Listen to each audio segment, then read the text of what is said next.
Welcome back and many thanks for staying with Morning Express. 5 minutes per 7 a.m. Good morning from wherever you're tuning in from. Of course, we continue with the discussion. This time round, it's centered on the backdrop of the enforcement of the containment measures. Barely 3 days after President Uhuru Kenyatta on Friday came out to extend the curfew, 60 more days, of course, a 30-day ban on political gatherings and the likes. So far, 1 year in terms of the pandemic, we take a look at the journey that has been, of course, bearing in mind we're currently in the third wave with a high positivity rate right now. Alex Manyasi, I'd like you to give us your take on perhaps your reaction to what the president said, the implementation issue, which seems to be quite contentious even as we fight the third wave. And of course, what would you blame to the hesitancy of Kenyans in terms of uptake of the vaccine? Is it a case of poor planning, or is it a case of just being afraid in terms of the public confidence in the vaccine? Yeah, I want to say several things with regards to the ban on many things and the scale down on and restrictions. Of course, the restrictions that the government of Kenya has been putting in place have been working with what the president mentioned in terms of the worst case scenario. And he, of course, got a lot of advice from experts.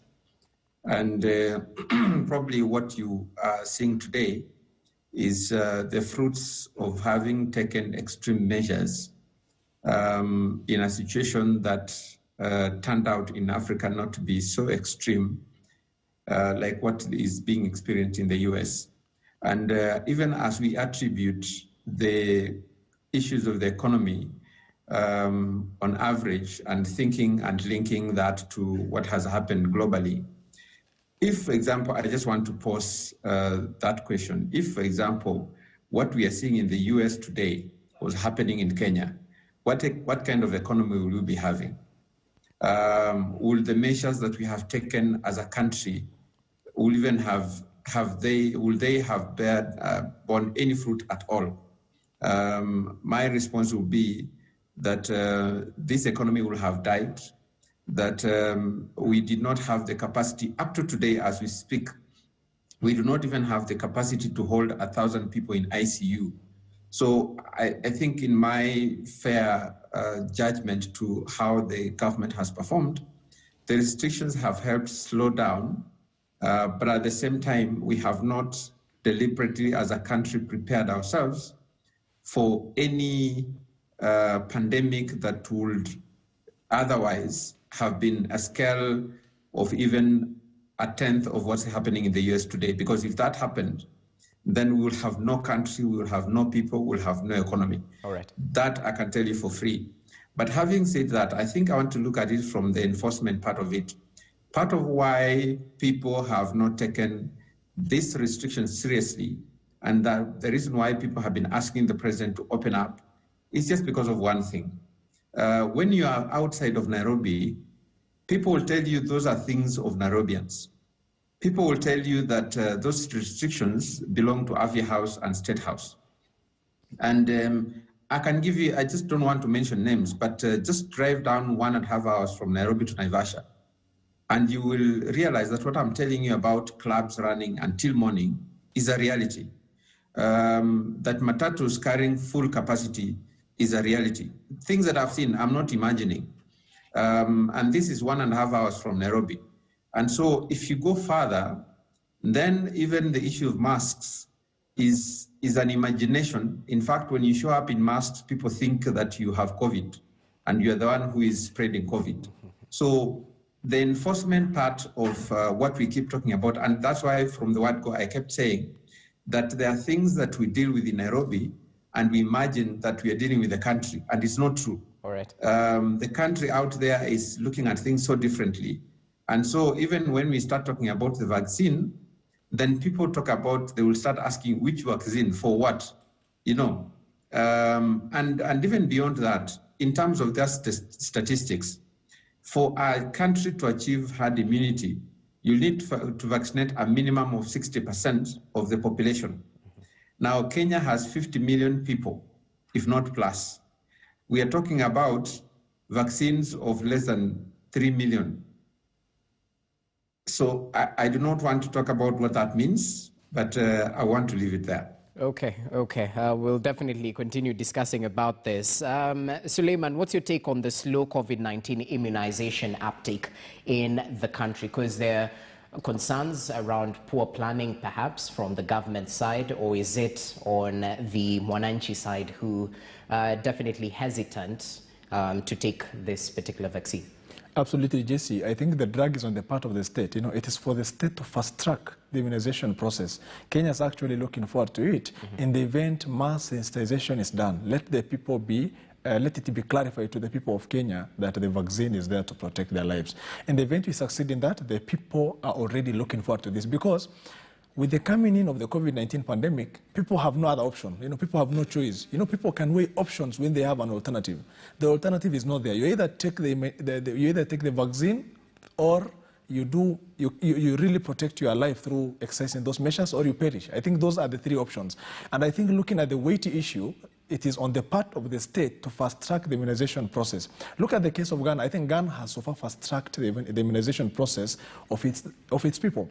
I think, Jesse, when we look at the quantity or the quantum of the vaccines that are brought to the country vis-a-vis the population, is it even reasonable that this will be enough? Is it tenable in terms of our economy, whether we can purchase this or not? Because, mind you, this is what I think the budget committee had been trying to factor in, certain aspects, the costing aspect through the treasury, to see how maybe some budgeting can be done for it. I think this is a serious issue that needs a bit of a pace. And I think, Jesse, let me also bring in this aspect, that as a country, that we are reeling from this COVID-19 issue, and the strike that has had on our economy has manifested itself through the letter the government has done to the International Court of Justice, because Kenya has actually, on the basis, complained of the poor economy with respect to how it has dealt with that case. So as a country that is reeling under such a bad economy, I think some things become a pipeline dream. Okay. Before I cross over to Arthur Odera, still with you, the issue about the blanket ban on political gatherings, of course, life definitely does take priority, but in a case of, perhaps let's borrow from Machakos, because Garissa and Juja by-elections are a little bit far off, what happens to their right to gather and to campaign, because it's protected in the Constitution? What exactly does this presidential decree do? Does it change the landscape of the political processes in this particular areas? I'm asking you because you're the learned friend here.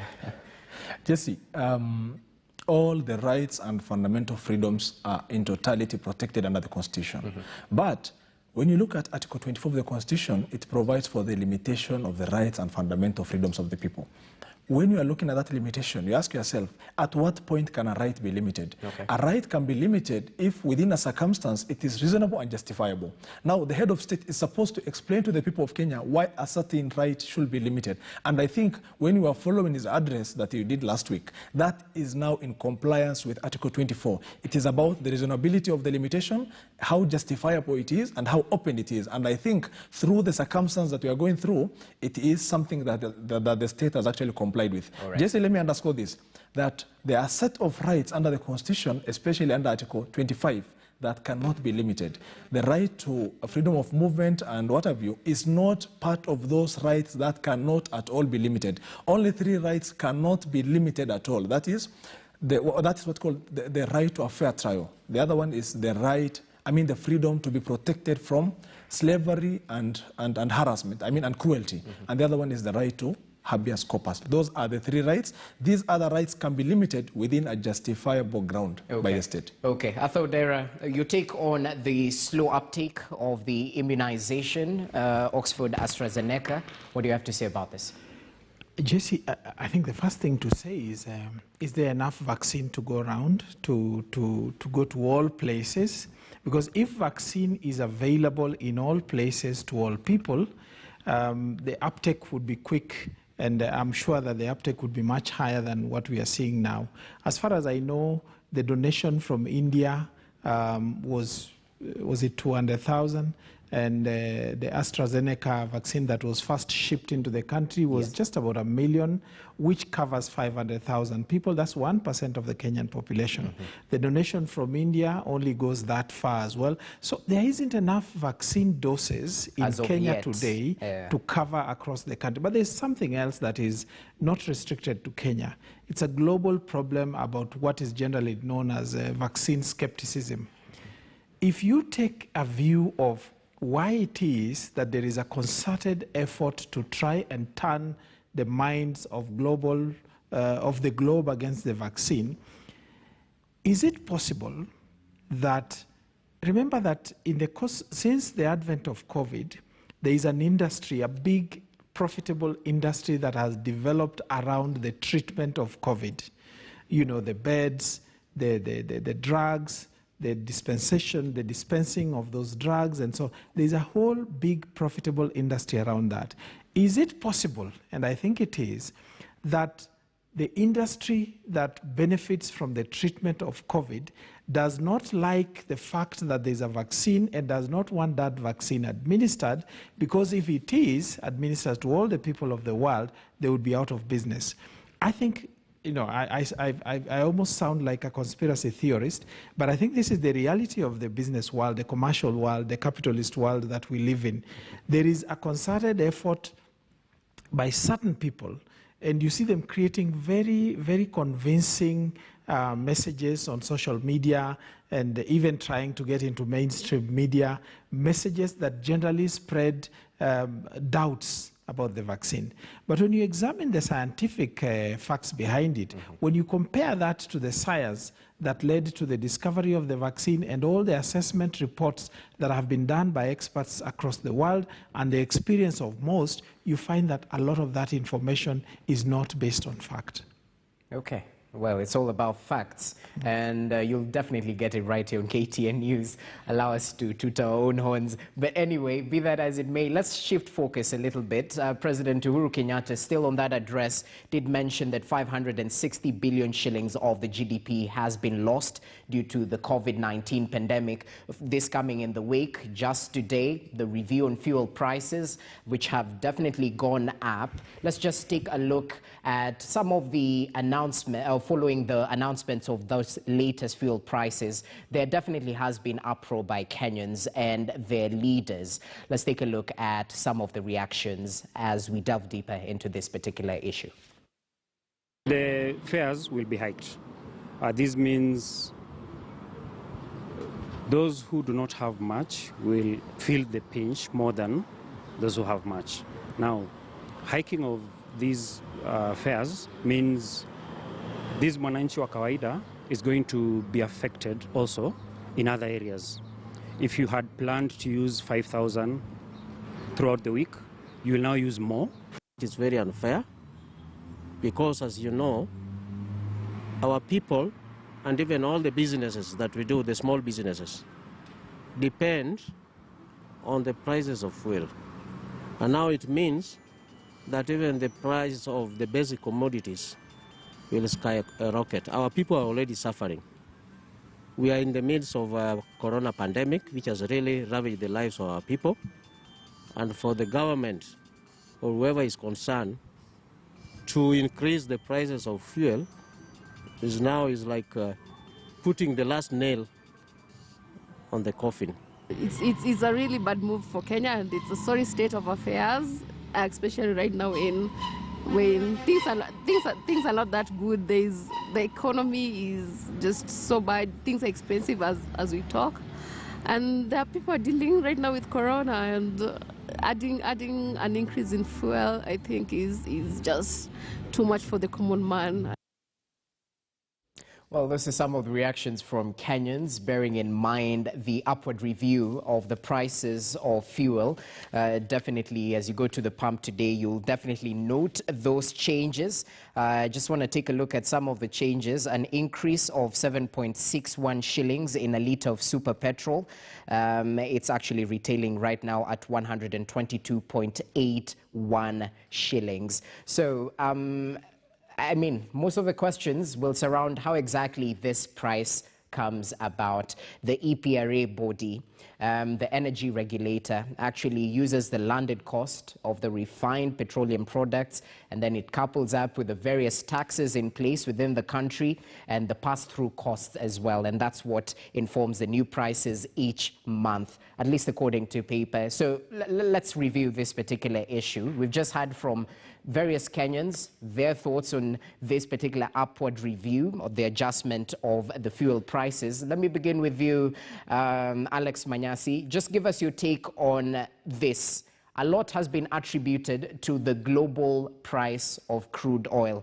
A barrel right now costs $61.61. So bearing in mind all these factors, is it justifiable to put 122 shillings as the price of petrol, bearing in mind the economic challenges Kenyans are going through right now?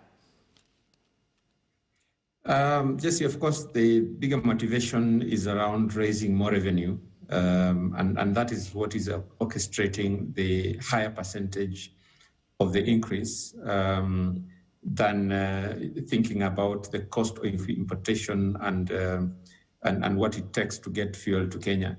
So it's a bit difficult for anyone to understand why the cost should be 2 times the cost of fuel when it gets here.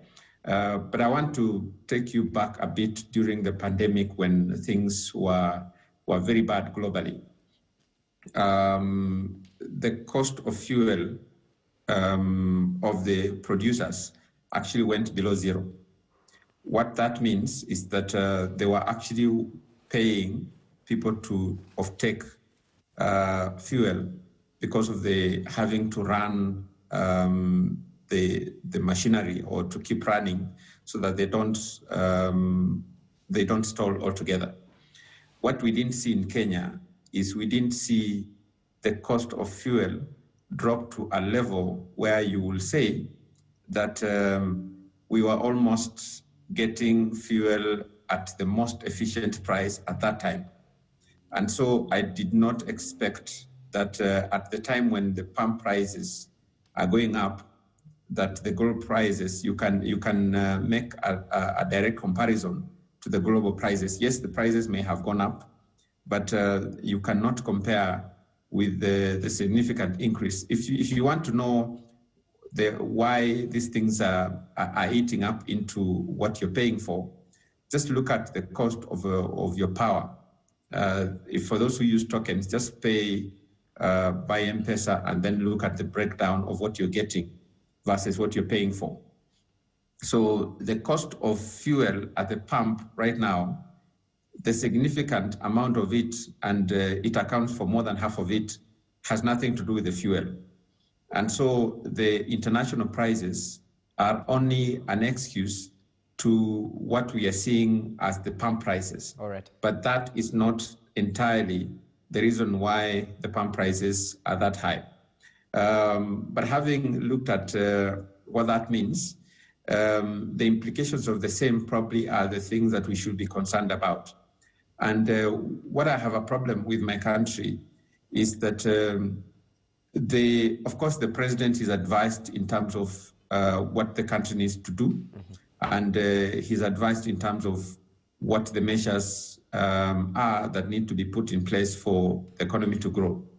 What I have a problem with advisors of government is that I am yet to see any radical, imaginative, different way of thinking in terms of how to fix the economy.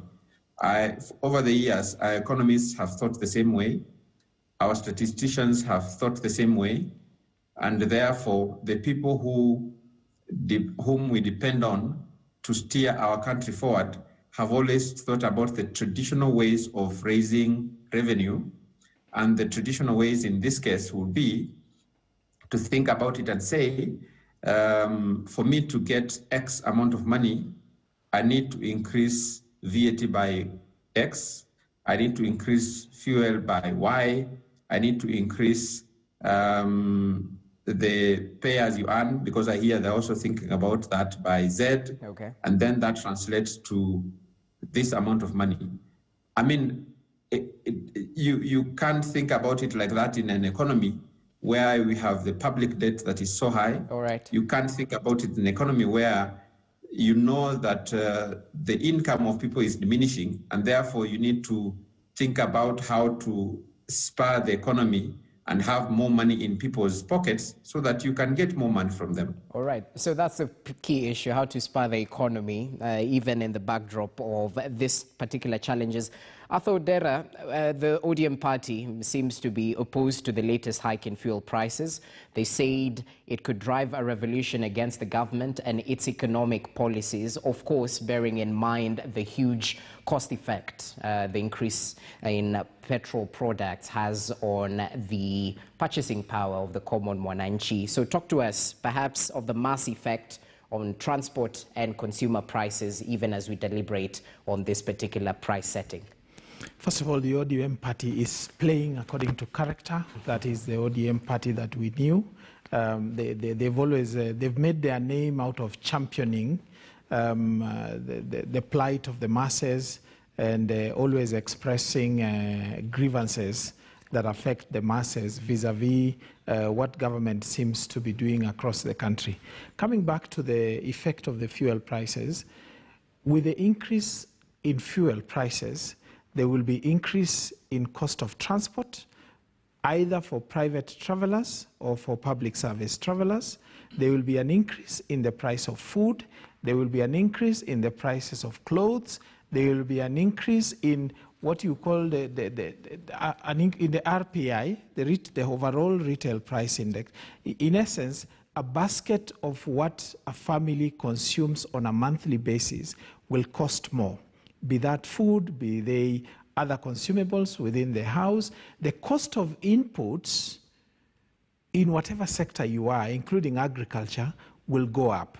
And therein lies the long-term effect of having such things as fuel price increases. Because if you increase the cost of inputs of fertilizer, for example, today, you reduce the ability of farmers to generate a profit from their inputs. You may reduce the inputs available to certain farmers and therefore reducing productivity. And if you reduce productivity of food crops, you increase the prices of foods that are available over time. And therefore, it's going to have a medium, short, and medium-term effect on the economy. And certainly the price of fuel is one of those things that any government in any part of the world needs to pay attention to, because it has this spiral knock-on effect on everything. And if you increase fuel, and Alex did say something, that government, the motivation of the increase in the fuel price is government wanting more revenue. But there is an unseen effect in that, because the increase of 7 shillings, for example, does not just go to government. Some of it goes to the business owner. Without a commensurate increase in the cost price from source, then you're essentially giving a business owner an additional 3 or 4 shillings here without justification. Okay. And that, you're taking money from the poor and giving it to the rich in doing so. And therefore, it's this whole thing of, are we paying enough attention to those who are poorest in our society, those who lack food, those who don't know where they are going to sleep in the night and stuff like that? This economy, the productivity element must start from the bottom. If the poorest become more productive, this economy will boom, because that is the largest number of Kenyans. Well, we're at this position right now, Suleiman. So for a Kenyan who is waking up to such news, what's the way forward? Where should they look at? I think the situation is really bad, Jesse. This is a day, this will be a very interesting day even as Kenyans.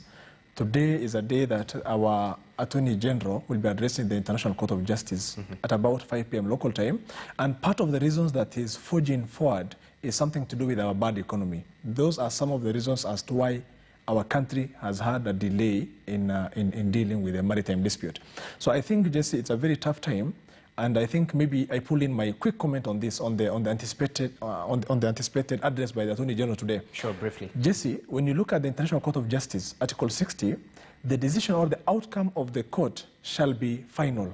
There is no appellate body. I think the position Kenya is taking at this time is quite good. When you look at it again, Article 54, if a hearing starts, in the event Kenya participates in a hearing, that hearing shall mark a culmination of the entire process. So I think the government has made a few calculations in line with Article 53 of the statute and realized that it is never too late to do what is right. And I think going forward, as a country, what we expect today, and in my view, is that the International Court of Justice shall give time for Kenya to prepare its defense. And more so, I think this is not a very peculiar Kenyan case. This has happened between Philippines and China, whereby China decided not to take part in the ICJ process. And on the other parties, we have had a case between Ireland and the United Kingdom. The United Kingdom actually has not been comfortable with the International Court of Justice. So Kenya has equally given the light on the part of its discomfort with the International Court of Justice. And we hope that even as we expect our Honorable Attorney General, as he makes that address to the International Court of Justice, that the ICJ shall give Kenya enough time to prepare its defense so that, because that is what goes to the core of our defense. And I think it goes to the core of the principle of fair hearing. All right. This is a day that is packed with lots of interesting goodies, Jesse. Okay, we'll definitely monitor that. Of course, Suleiman is alluding to that particular maritime issue where Kenya withdrew from the Somalia border row case, citing a couple of issues, including accusing the International Court of Justice of bias. Gentlemen, I'd like your quick comment, briefly 1 minute, on the by-election we're set to witness this particular week in Machakos. Of course, many have termed it as a supremacy battle of sorts, bearing in mind the quote-unquote three-horse race as it is perceived in that particular area. We have UDA's Ngengele, we also have Agnes Kavindo of the Wiper Party, and Maendeleo Chapchap, Mutua Katuku, that is the candidate. Of course, these three have been fronted as the three front runners. I'll begin with the politician in the group. Your take on this, is it Ruto, Mutua, Kalonzo, Mudhama factor? What do you read from this? Briefly, 1 minute, Arthur. Politician by title. These gentlemen are both speaking politics from what I hear. Okay. And we are in it together. But having said that, I think that Machakos is an interesting place because you do have a very concerted effort by players other than the candidates to win the seat. And we are having a repeat of what we had in Kabuchai and Matungu, where the seat generates attention from the bigwigs who see their prospects as hinging on the victory in Machakos. You will find Kalonzo Musyoka, Mutua, the governor of Machakos, and the UDA brigade will spend inordinately high amounts of time, energy, and money in that by-election because they have their eyes on 2022. Now, the people of Machakos have a choice between selecting a good candidate or selecting a candidate that represents what they see as their kingpin or what they see as their preferred candidate for the presidency or for the high table in 2022. Okay, I'll cut you short right there. Quite brief and straight to the point. Over to you, Alex Manyasi. What do you make of this particular by-election? Kindly be brief. Yeah, so what I see is that UDA could easily just benefit from the fight between Wiper and Maendeleo Chapchap. That's one way of looking at it. But on the other hand, it could turn out like the Matungo aspect where ODM's fight and ANC did not benefit the UDA candidate, and therefore the performance just becomes dismal. So if the people of Machakos choose, for example, to go by the community and then Wiper as the bona fide leader of the community, and then of course Wiper will take the day. Ultimately, it's about the supreme battles between the leaders and not necessarily Mwananchi, and so it will go either the Wiper way in a big way, or the fight between Wiper and the Maendeleo Chapchap will just benefit UDA. It's a wait and see. Okay, even as we wait and see, Suleiman, what's your take on this and perhaps what this race means in terms of this figure's political influence come the 2022 general election? I think, Jesse, this by-election comes at a time when a few weeks ago, not in the kind of by-elections we have had in both wards and constituencies, those by-elections were marred with political violence. And I think my view is, and I hope that at this time, this by-election shall be conducted in a way that shall be shy of the violence that we had witnessed. It is upon the political supremos to ensure that they campaign and sell their candidate whilst keeping peace. And I think on the part of IBC, this is again a very important part on the commission to prove itself that it can hold a free, fair and credible election. All the best to the people of Machakos. Okay, gentlemen, many thanks for your time. We definitely appreciate your input. I'll begin with a politician by title. Arthur Odera right there. We appreciate your input. Former Teso North Member of Parliament. And of course, Suleiman Bashir also joining me in studio, an advocate, giving us the legal perspective as per se. And Alex Manyasi joining us by way of Zoom, governance and policy expert. It's always a pleasure, gentlemen. Enjoy the rest of your week. Allow us to take a short break. When we come back, we shift focus to the newsroom matters. More information coming up after this short break.